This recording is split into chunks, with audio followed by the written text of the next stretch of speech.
such a jerk. I remember this name. What's going on? I'm tired. I'm going to use the excuse that I just worked 12 hours, okay? Well, that's a good one. I'm sorry. Because it'll I'm put a so burden. sorry. You don't have to be. Because I kind of thought you was already down. I thought you had left here and you had walked that way. No. I'm so sorry. The map told me you were up there at those condos right there. So this is the back way. This the way I came in. Yeah. Oh man, you are so much smarter than the app.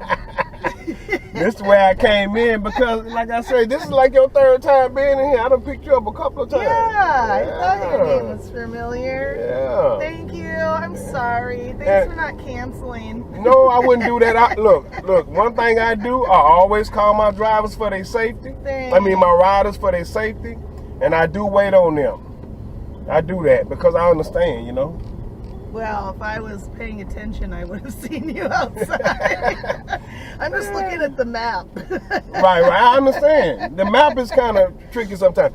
But you can smile, you're on camera, you know what I'm saying? I put my video, you know what I'm saying? Be happy. I put my videos on YouTube and let Whatever, you do not. Yeah, I do. And I let people see how happy they are to ride an Uber, you know what I mean? Gosh. Hopefully you get a good drive all the time because all of them ain't good from what I hear. Yeah, most of them are decent, but not all of them. Yeah, I done heard a few stories, you know, from some of my passengers, you know what I mean? So, you know what I'm saying, just enjoy, you know? Oh, I do. I try to. Life is good. Life is good. Regardless of what's going on, life is good. Yep. I know I work with the elderly, and man, life is hard when you get old. You know, like 90. Yeah. It's not easy. Yeah. I feel bad for, people who struggle. And it's a struggle sometimes daily when you're 90, 95. Right. Like a lot of them are ready. They're just ready to go and be with their families and stuff. Or their spouses that have passed away. But their body isn't ready, and their body won't let them go. And they got to deal with that. Yeah. Yeah, I understand. It's hard when you have all your family and your friends dying around you, and you just keep on ticking. At that age, you've seen a lot in life. I guarantee you that. Yeah. But it's a blessing to get to be 90, 95. It's amazing. You get to see your grandchildren get to be 40. I know. It's amazing. They've really lived, and have a lot of stories. Oh yeah. And I hope that I know a young lady, her grandmother, it's like, I think she's 92, but the problem is she has Alzheimer's. Oh, so every time she see you, it's her first time. Yeah. So I'm like, yeah. And that's kind of scary for her being that age, because every time she look up, she see a new face. You know what I mean? For sure. It's totally scary. Yeah, it is. I think it is the hardest disease out there. I used to say one of the hardest, but I think it's the hardest because I'm around it a lot. A lot of my people have Alzheimer's and dementia, and it's so sad. There's no cure. There's really no treatment. Right. All you can do is really manage your symptoms and try to make it easier on yourself, but it's scary. And in my mind, I think it's good to hear the same voice and see the same person every day. Exactly. That's in my mind. It is. What I mean? And routine and structure is the best medicine there is for it. Right. If you have routine and structure, you're going to get along a lot easier for a longer period of time than if you didn't have that structure. Right. Yeah. I can see that. I have a gal, she's turning 97 next week. Mm-hmm. She's got severe dementia, but we're not a memory care facility, and the only reason she's still there is because she has a very strict routine for herself. Like, she, always took care of her house and kind of just puttered around the house and lived on her own until she was 95. And the family finally realized, oh wow, mom needs help. She's forgetting a lot of stuff. And so she moved in just a couple of years ago, and it's gotten worse, but we haven't had to move her because she's not, you know, she's not an exit seeker. She's not hitting anybody, you know. Right. We take her down to her meal. She'll eat. She doesn't know what the heck's going on, but she's going through the motions and she's okay. Right. Yeah, so she doesn't have to leave for a memory care, which her daughter's so grateful for. So, do you think the medicine is better if the family is able to take care of her on a daily basis? Well, it's so hard on the family to be the full-time caregiver. I mean, it's ideal, but you know, once the person starts forgetting people, they forget the family too, or they really can. So it's really hard to see your parent change like that. I mean, they totally change personalities. And it's hard. It messes with your mind to see your parents like that, you know. Right. But the medicine, it won't reverse any damage that's been done because it's a brain disease.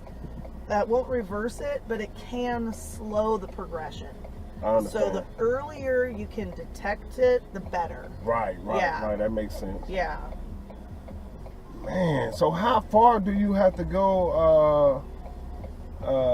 You can get that at any age, though, I'm assuming. Yeah. A lot of people are getting it like in their 30s. So how do you know, you have to have a CAT scan to detect that, or? No, it's basically symptoms. You know, you go by your symptoms, and there's classic symptoms to dementia.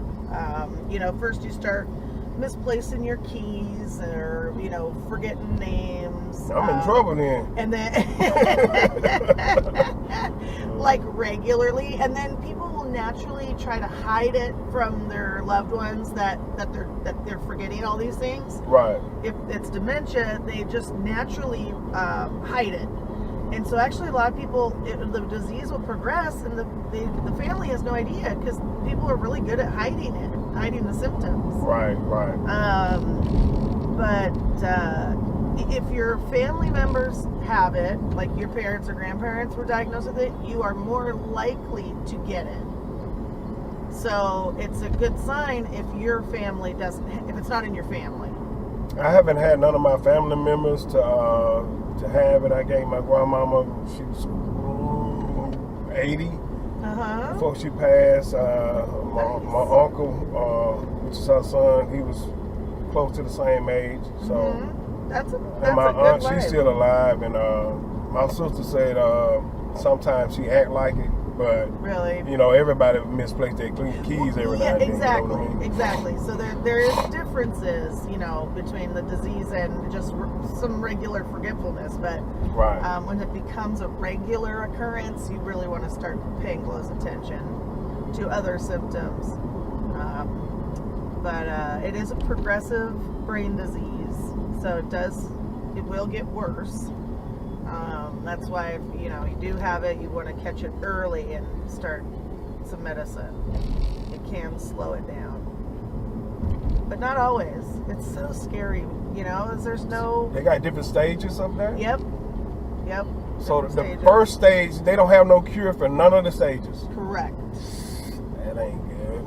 I know. You know, they got some brain food out there. I need to get onto that. I know.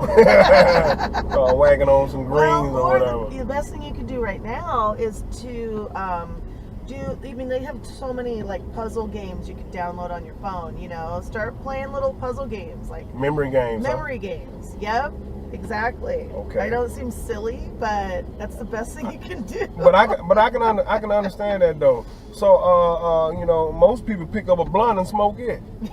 You know what I'm saying? They believe that marijuana, you know, had some in it to help. I am a nurse, and I totally believe that marijuana has medicinal purposes. Well, we need to get grandma in there some. I totally believe in that. I agree. It's medically proven for pain. A lot of my residents use it, like CBD oils and stuff. For Right. And it totally helps.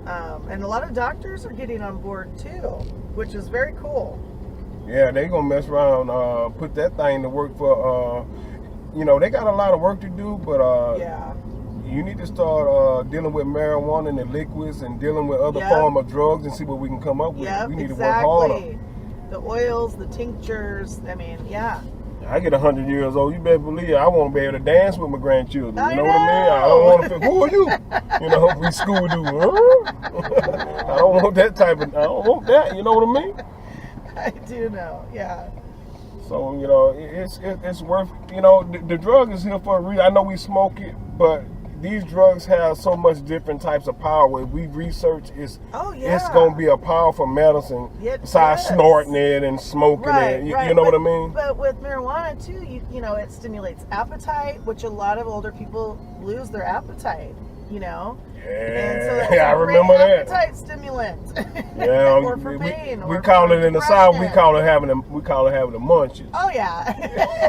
Got the munchies. So not this one, but the next one. Okay. Yeah, please. The munchies. You get the munchies, boy, you eat the whole house up. I know. And then you sleep good, too. I know. Yeah. Yep, so, it can help for anxiety, insomnia, so many things. So you can't get mad at people for smoking, and then you're gonna find, you know, if you get a drug test 3 weeks after you smoke, they fire you. You wasn't even high. No, Washington State, I think, is a pioneer for marijuana because they really, you know, it's legal. And so I'm that building right there straight ahead.